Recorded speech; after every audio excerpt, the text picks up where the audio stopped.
Good morning. Okay, can get better. Good morning. Okay, thank you so much.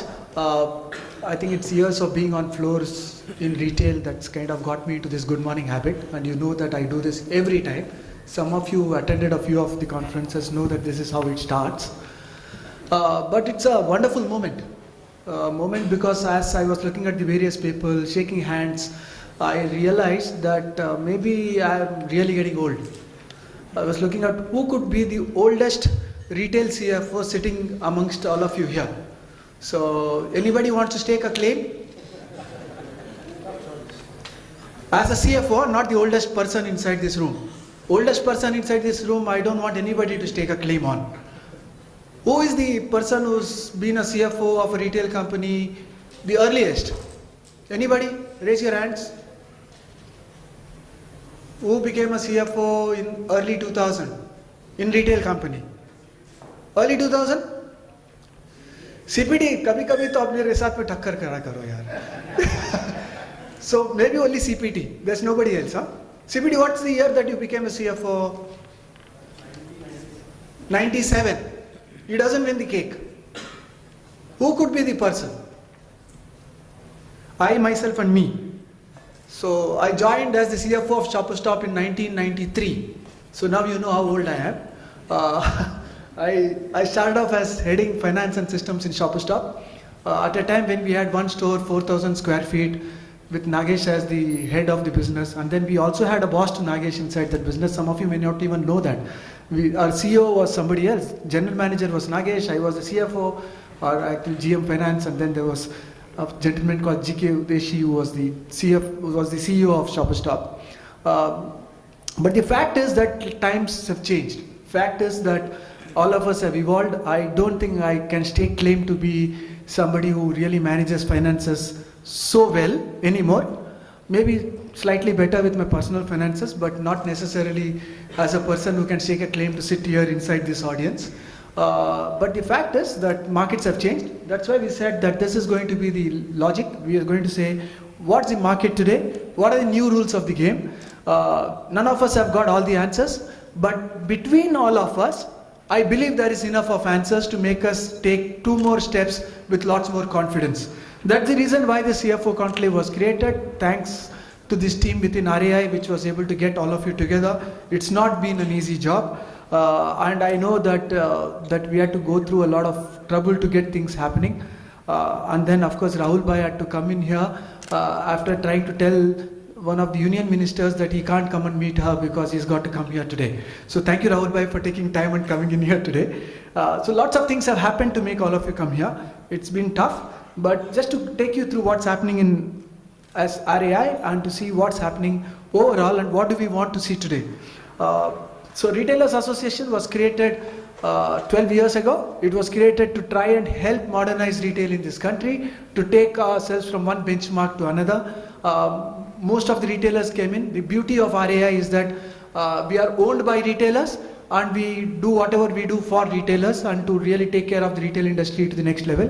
We do quite a lot for the industry overall. So even service providers to retail, frankly, contribute quite a bit to take this industry to the next level. As RAI, I think our job is to look at 4 things. We say that we want to connect people. So hopefully some of you got a chance to exchange cards with each other. We hope that you can converse with each other after you exchange your cards. We hope that some collaborations will happen at the end of the day and every day. And then at some points, I think as RAI, our job is to catalyze to get things happen. But the job of a catalyst is to get things to happen, to let the reaction happen, but not be visible at the end of it. So that's hopefully the way in which RAI would be. We do 3 things. We do advocacy, we do work with the government, sometimes we take the fight to the government. But we are increasingly seeing that the government wants to have dialogue with the industry. You all know that many of you have kind of helped in creating the first 3 policies for retail in 3 states in this country, Maharashtra, Karnataka and Andhra Pradesh. Kudos to all of you. A big round of applause to people who really contributed this. All of you contribute to the talent development, but we've got a very strong HR committee which really helps us in creating new benchmarks for talent development, talent retention, and to ensure that we are seen as an industry that people can come in and contribute towards. In '93, when I did join the industry, it was very difficult to even have one management institute in this country to allow us to come in and talk to the students. And things have changed now. So it's a long way. We've really done a few things to make sure that the industry is visible. And when I talk about the industry, I talk about the industry irrespective of the channels. I think many a times we get stuck with this e-commerce hai ki nahi hai and stuff like that. I think we as channel are about direct selling, we are about e-commerce, we are about going from one state to another state, we are about setting up stores in various places. All kinds of businesses that sells directly to consumers is retail. And of course we want to try and create an industry that's coherent and is seen as an industry by various people outside of the industry. What's changing the way things are? What's the new thing? I think the big thing that's happening is definitely the laws and the way in which the statutes are getting formed in this country and across the globe. But also technology is redefining the way we work. I think hyperlocal is changing the way we are. CRM, I mean, gone are the days when we used to get worried about how do I really know who are the customers coming into the store. I think it's now more a one-on-one. Those class of customers is all gone out. I don't know whether segments is any more useful. So this is really changing the way as CFOs we have to function in this business. Because every customer counts. And payment systems are changing every day. And I can imagine what would be going through each one of your minds. Whom do you tie up with? Whom do you avoid? Can you really avoid anybody at all? Because customers are paying in multiple forms.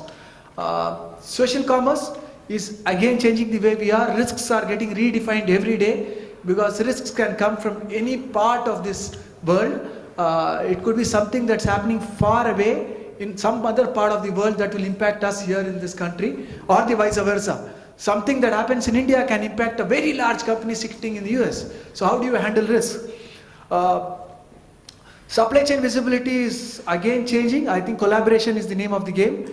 And then aggregators are doing new things. I know that aggregators sometimes get valued more than people who are really involved in the transactions per se. And so again, how do you really look at valuations, funding, etc.? Are you an aggregator? Are you not an aggregator? Who is called an aggregator? Sometimes that's the question in my brain. Is a department store an aggregator? God knows. E-enabled gift cards. Gifting is becoming bigger and bigger. I know that some of the large retailers in this country are thinking that more than 10% of their business can come from gift and gifting, whether be it gift cards, whether be it directly as gifts. But the fact is today, irrespective of where you are, you can give a gift, and irrespective of where you are, you can get a gift. So how do you enable this whole process of gifting and make people feel guilty if they have not gifted during an occasion?